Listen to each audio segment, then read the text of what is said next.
But what are the underlying currents and attitudes that steer how the West in general and the US specifically are now interacting with modern-day China as an emerging political and economic force on the international stage?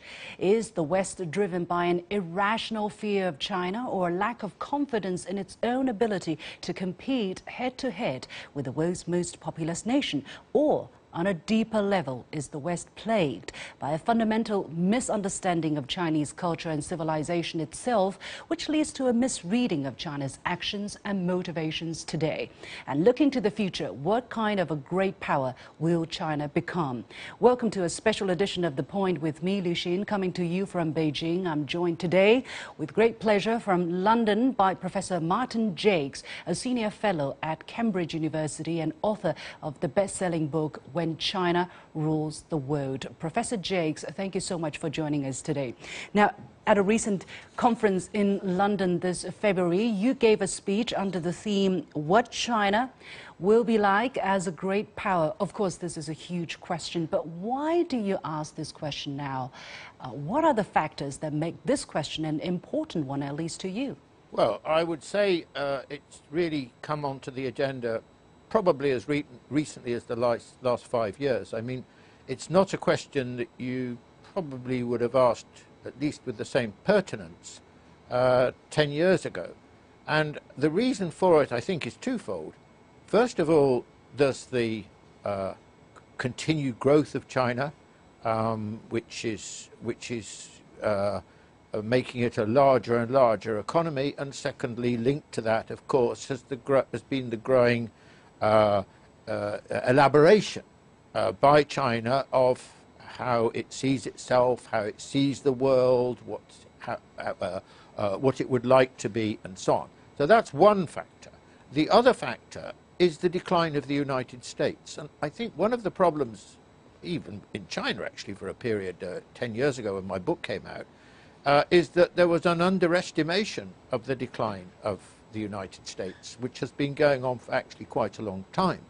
But of course, the key moment in this process was the Western financial crisis in 2007 and 2008. Then we could all see very clearly that the United States was more vulnerable, rather weaker, even possessing a certain fragility than previously had been thought. So I think these two factors together have put on the agenda, not just for China, but for the world. Well, okay, China's clearly going to be a shaper of the future.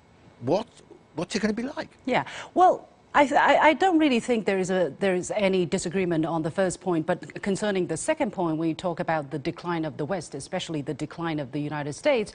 There might be people who disagree, saying, show us some key evidence. Okay, there was this financial crisis, but the United States seemed to have walked out of it. The economy of the United States seems to be doing fine, actually better than a long period of time to come. And the ability to innovate still seems to be very, very strong. So how can you substantiate your claim that the West is in decline versus China's rise? Well, let's take three examples. Yes, the American economy has grown at roughly 2% a year since the financial crisis, but the Chinese economy continues to grow much faster, even though it is less than it was previously. Probably China's growing at roughly 3 times the annual rate of the United States over the decade since the financial crisis. Secondly, if you look at the American economy as a proportion of global GDP, I mean, you know, it's been declining over a very long historical period. And so now it's down to probably around about, by primary purchasing parity, about 16%. This is much smaller than it was even 10 years ago, 20, 30 years ago. So we're talking about a long-term process. And thirdly, one can see that the United States no longer has the degree of hegemony in the world that it had previously. Certainly after the collapse of the Soviet Union and the so-called unipolar moment, then the United States was regarded at the time as very dominant. Now, you look at take the Middle East, which has been probably the region in the world where the United States has invested more political energy and military resources than any other. And the United States is no longer able to boss the Middle East like it was previously. The classic example of this probably is what happened in Syria, where actually Russia became, in some ways, a more significant or as significant a player as the United States. And if you go around the world, even in its backyard, Latin America, the United States is nothing like as influential as it once was. Take Africa. The United States really is not that significant a player in Africa. Now, of course, what has been replacing American influence up to a point has been Chinese influence. So I think if you look at this in a broad way, you can see, and it's very important to see. It's very important to see the big picture and the historical All trend. right. And Okay. Yeah. Well, let me ask you this question then. So what kind of great power will China be? You try to answer that question, and you outlined your answers from 4 perspectives, I understand, in that speech you gave earlier this year. You talked about China's economic power. You talked about China's relations with the developing countries. You talked about the Belt and Road Initiative, a major connectivity, infrastructure connectivity initiative that China has proposed. And you talked about Sino-US relations. Why did you choose these 4 different elements to describe the kind of great power picture that China is going to demonstrate, to be embodied in for the world?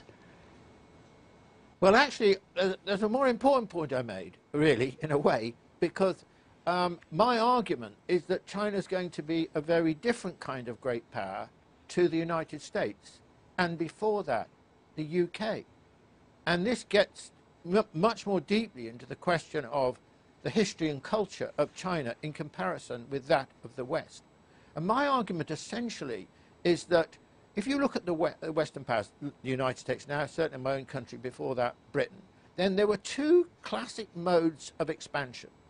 One was military. I mean, clearly that's been extremely important for the United States. It's regarded, if anything, in the United States as the primary form of American power. And in the British case, of course, colonialism, an empire covering 1/5 of the world, was not possible without very substantial military and especially naval power. And the second thing, I think, is that the second feature of Western expansion was the role of politics, of political intervention, of classically, in the case of colonialism, literally taking over and ruling, lots of swathes of countries around the world. But even today, you can see that the Western pattern has and remains, if it can, to politically intervene in lots of countries.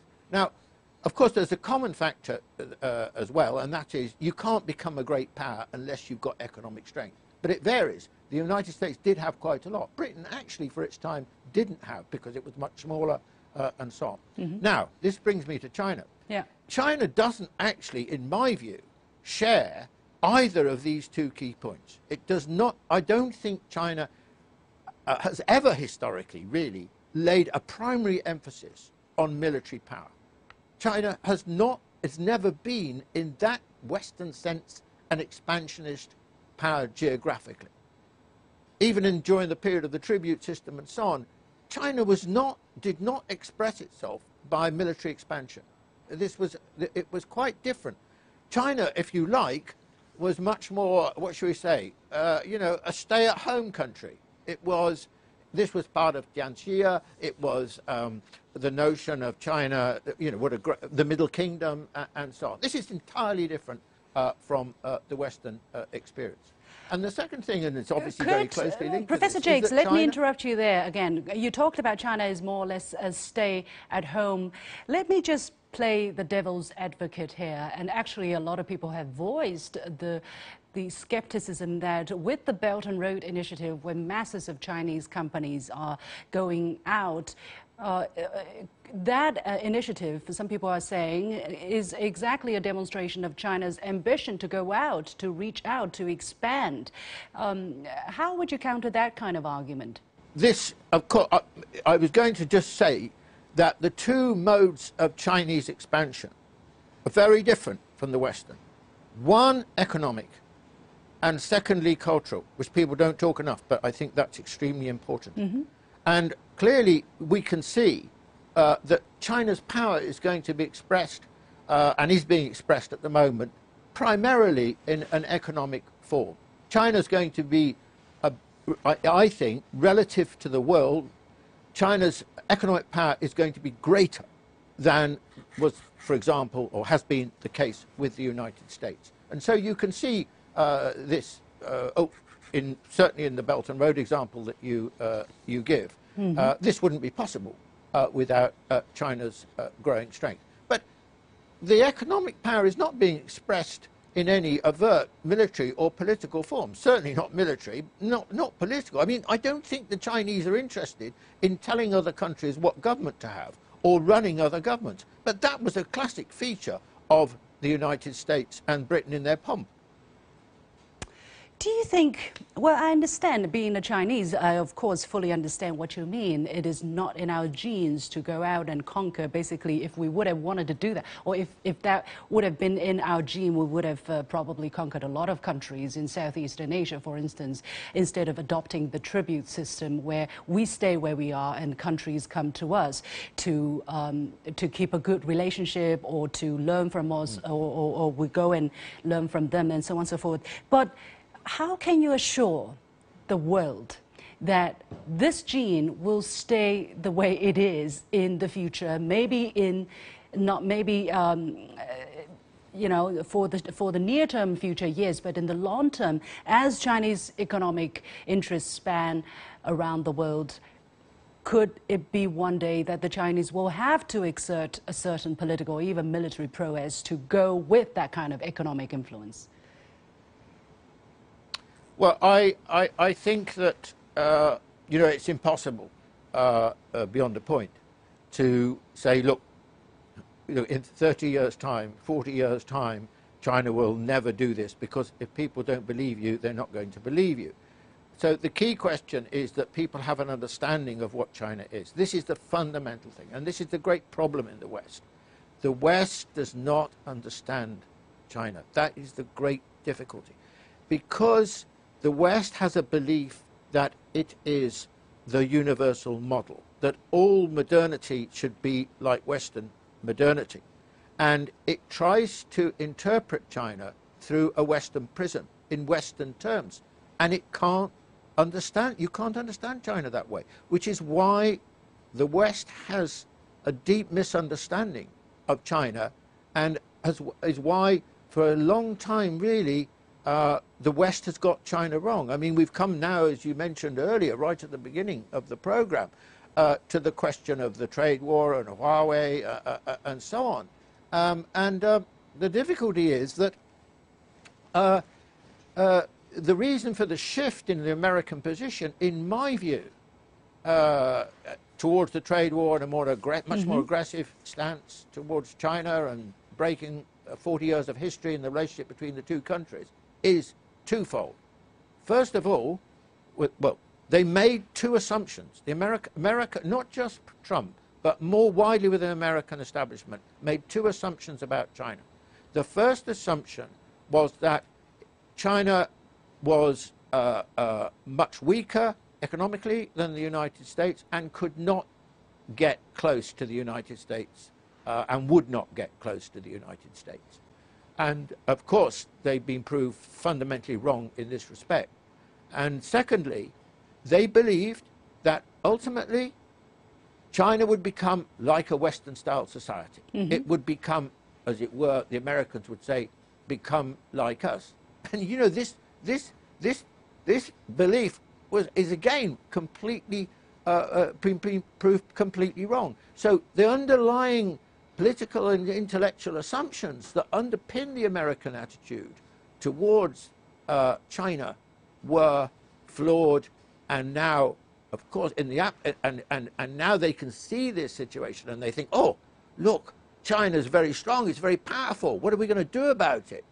We can't allow this to carry on. We've got to find ways of maybe reversing it, or at least constraining it, or slowing it down. And this is, I think, the American mentality, and it stems directly from its failure to read China properly.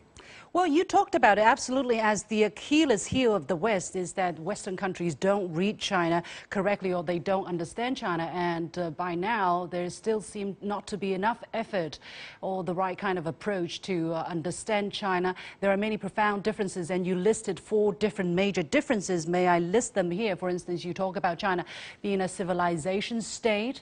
You talked about the balance between China's central government and the local governments. And then you talked about the relationship between the state and the society and the difference in universalism. You mentioned a little bit just now between the West and China. Again, why these elements? Are they unique for China?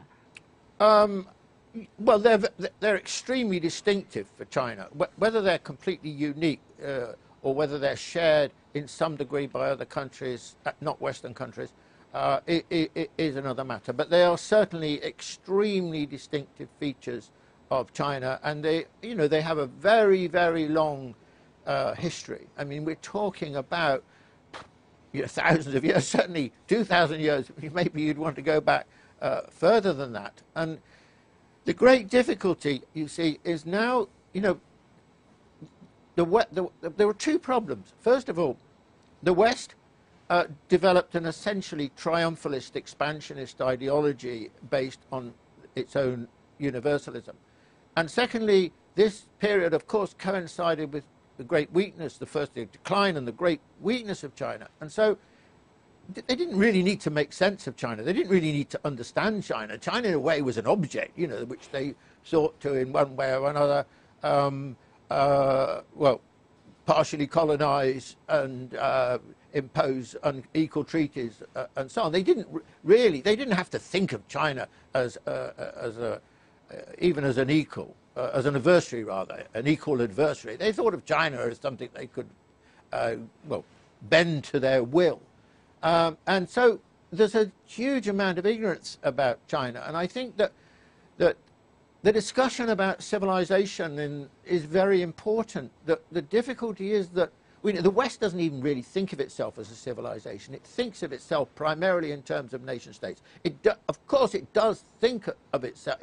It sometimes says Western civilization, but it doesn't have anything like the same meaning to talk about Chinese civilization or Indian civilization or other civilizations around the world. There are many elements of civilizations around the world. Thank goodness, because it's what makes the world beautiful and fascinating. And so we're right at the beginning. I mean, in my own country, people. The first thing, if you talk about China, almost the first thing they'll say to you, not everyone, there has been a shift of opinion. I don't want to say there hasn't, because there has been a shift of opinion in a more positive direction. There is an acknowledgement of China's economic achievements. There is a great acknowledgement of China's, the tremendous reduction in poverty and so on. There has been that shift of opinion. Yeah. But the first thing they'll say to you probably is human rights. And with that, as soon as they raise that, they it's in a tone of condemnation of China. Now, you can't understand China by starting with a Western notion of human rights. You just can't do it. So this is going to be a very long historical process. I mean, think of the difficulty from the late 18th century that the Chinese had of understanding this rampant new force called Europe. So it took the Chinese a very long time to understand it, and I'm afraid it's going to take the West a long time to understand China. Yeah.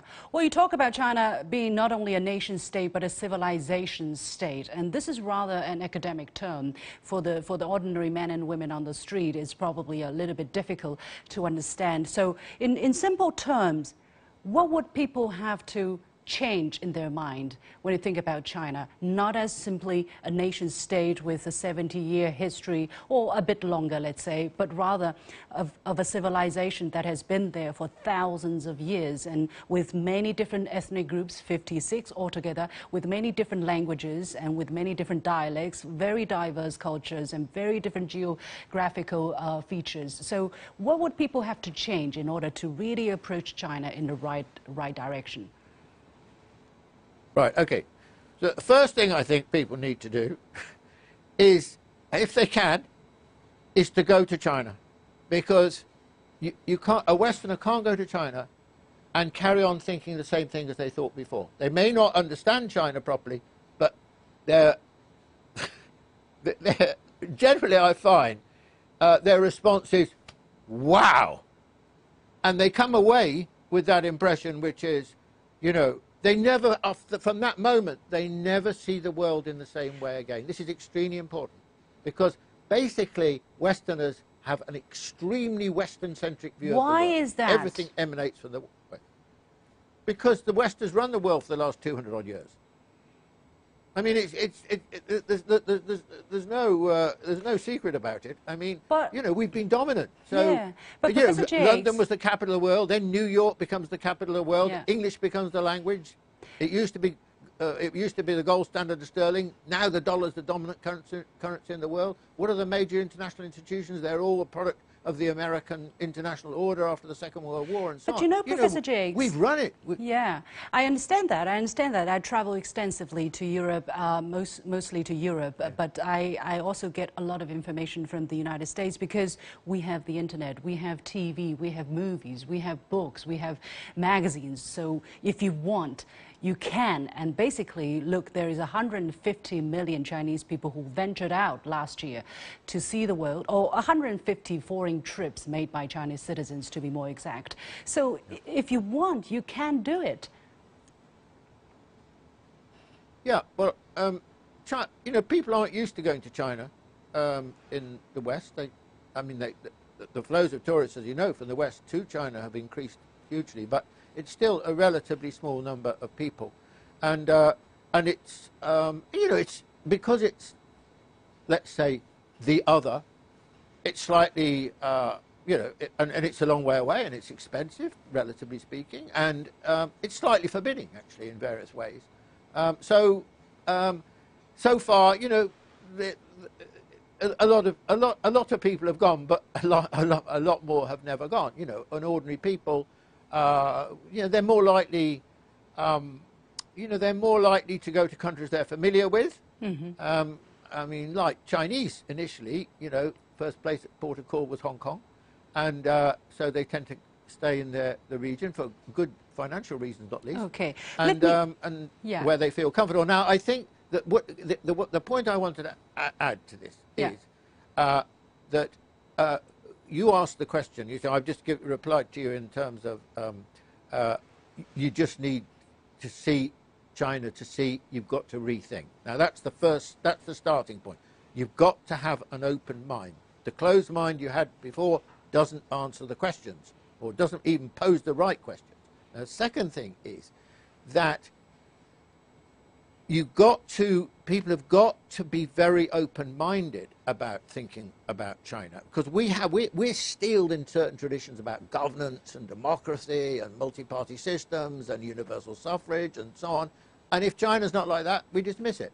But people have got to think in a very different way. Look, this is a country that clearly works.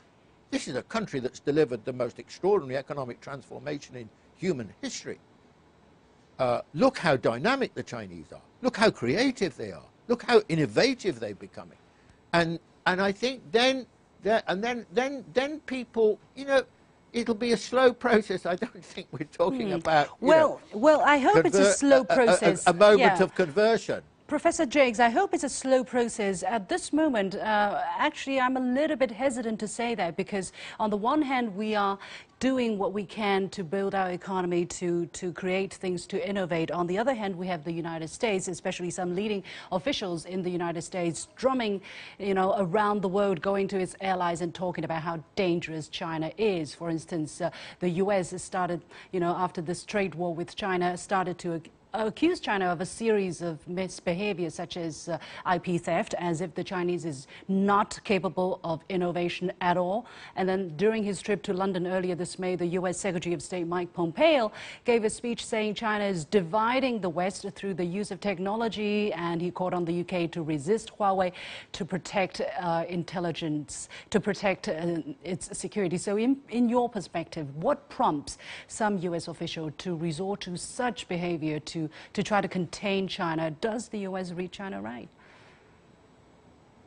No, the U.S. reads China profoundly wrongly. The only sense in which the read it right, is they finally come round to the realization that China is a serious challenge to the United States. You know, I mean, it's becoming a very modern and dynamic country, and with growing influence around the world. They're right about that, but they're wrong. The demonization of China is another matter altogether.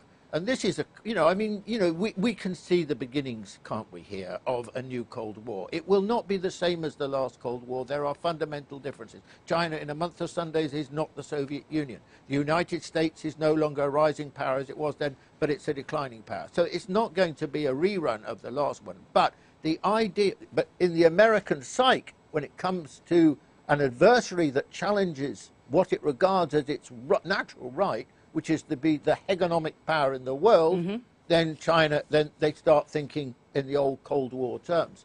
So they're trying to demonize China. They're trying to tar it with with a bad brush. Now, the classic shift in the way the Americans have argued, I think, is taking the Huawei example, is that essentially, I think that what they don't like about Huawei is it's so successful that it's become, the leading global player in telecommunications. Who would have thought that 10 years ago? In the West, we were still saying, okay, the Chinese have done very well, they've grown very quickly, they're great at copying, they're great at imitating, but they can't innovate. That story, you don't hear that now in the same way. They might still say, oh, well, they're nicking it from us, like Pence did, finally, the vice president, that terrible speech. What I'm going to say is that, look, the Huawei threat they pose as security, I don't believe this. I don't. What they're worried about is Huawei as an extremely competitive company. So it's for anti-competitive reasons rather than security reasons. Well, Pompeo again warned his UK counterparts of the threat of Huawei's 5G technology. He said this is what China wants, to divide Western alliances through bits and bytes, not bullets and bombs. So given that there has been no evidence so far to pop up the talk of security risk, is this the strategy that China might pursue in order to be strong and powerful again? Yeah, I mean, the West is more divided now, actually, than it's been probably since the formation of NATO and the end of the Second World War. And the reason is because, I mean, we're talking fundamentally here about Europe and the United States. Australia and New Zealand and Canada are bit players in relationship to this question. The really big question is how Europe will move. Okay. And I think that Europe is very well. Europe does not like Trump. I mean, the far right likes Trump in Europe, but the far right is not, thank goodness, yet representative of Europe. So and the mainstream Europe doesn't like Trump, is skeptical about Trump, thinks Trump is in effect a kind of rogue figure, and the danger is that the United States is becoming a rogue nation. So there are very big divisions, just under the surface mainly, between Europe and the United States. Okay, we're going to leave it there. I think... Yeah, we have to leave it there. A lot to be said, but unfortunately time has run out. Thank you so much, Professor Martin Jacques, joining us from London, a senior fellow at Cambridge University and author of the best-selling book, When China Rules the World. And with that, we come to the end of this special edition of The Point with me, Liu Xin. As always, you can follow me on Facebook and Twitter using the handle The Point with LX. Thanks for watching. You've got The Point.